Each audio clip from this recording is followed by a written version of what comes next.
Welcome to this explainer. Look, if you're feeling that familiar wave of exam anxiety creeping in, just take a deep breath.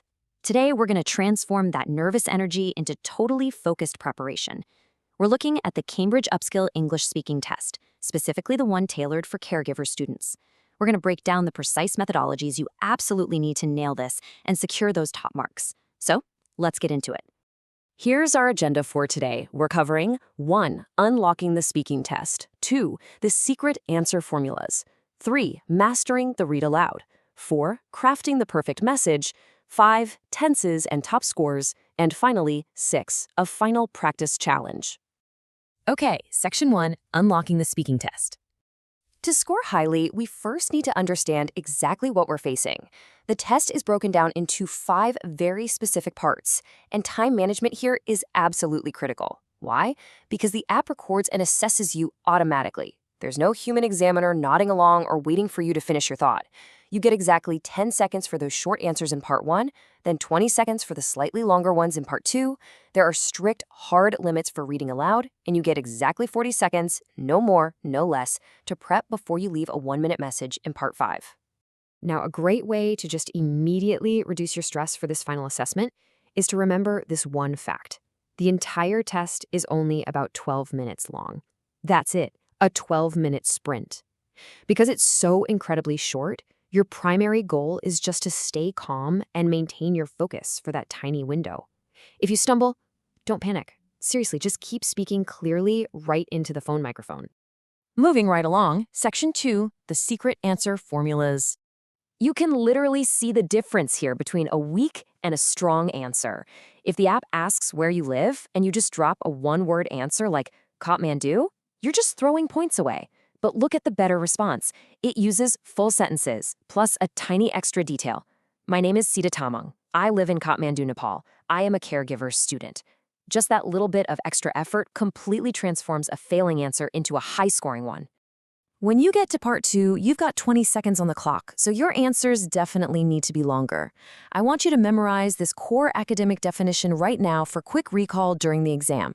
It's answer plus reason plus example, or ARE.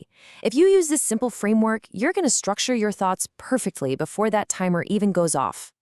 Let's actually see this formula in action with a really great example pulled directly from our source material. Check out the structure here. Answer, I want to become a caregiver. Reason, because I like helping elderly people. Example, for example, I help my grandparents at home and I feel happy when I support them. It perfectly models the ARE formula. It's logical, it flows well, and trust me, the automated system loves this and will score it highly. All right, Section 3, Mastering the Read Aloud.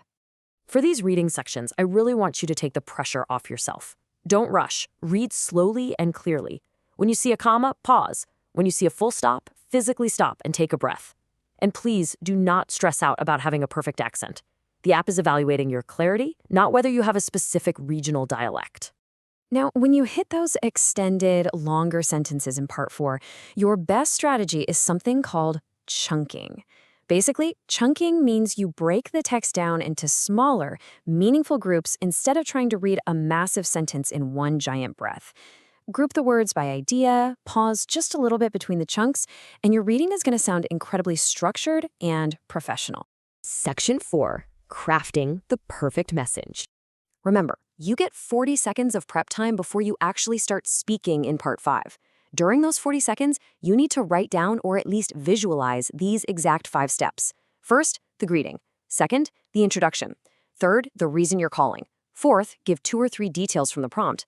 And fifth, a polite closing. Stick to this framework and your 1-minute message is going to be perfectly structured every single time.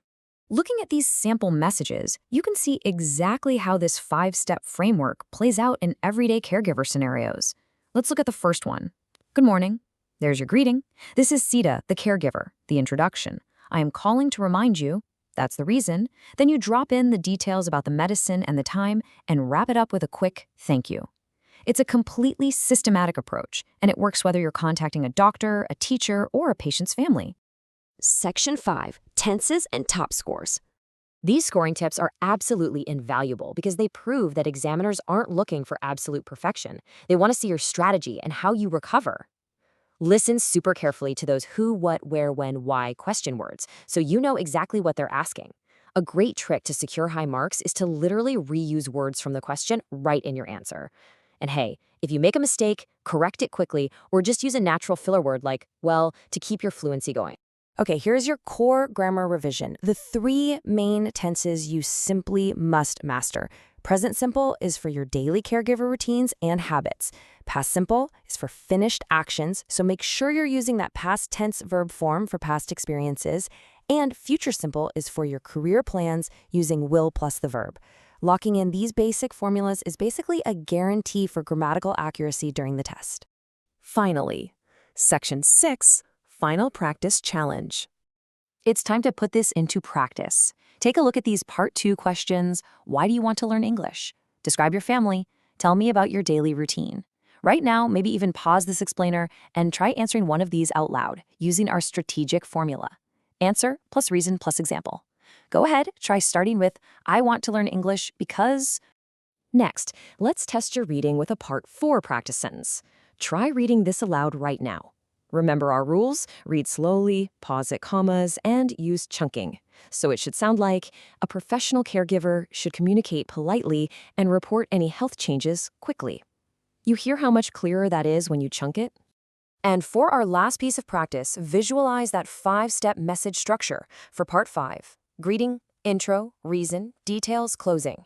I want you to imagine leaving a message for a doctor about a patient's appointment tomorrow. Practice speaking that entire 1-minute message out loud. You now have the precise formulas and strategies to absolutely crush this exam. You know the structure, the timing, and the academic methodology for all 12 minutes of the assessment. But here's the thing. Knowing it isn't enough. You've got to apply it. I challenge you to build a weekly revision schedule starting today. Record your own voice for literally just 1 minute every single day leading up to the test. Make it a daily habit and your success is pretty much guaranteed. Best of luck on the test, keep up the practice, and I'll catch you in the next explainer.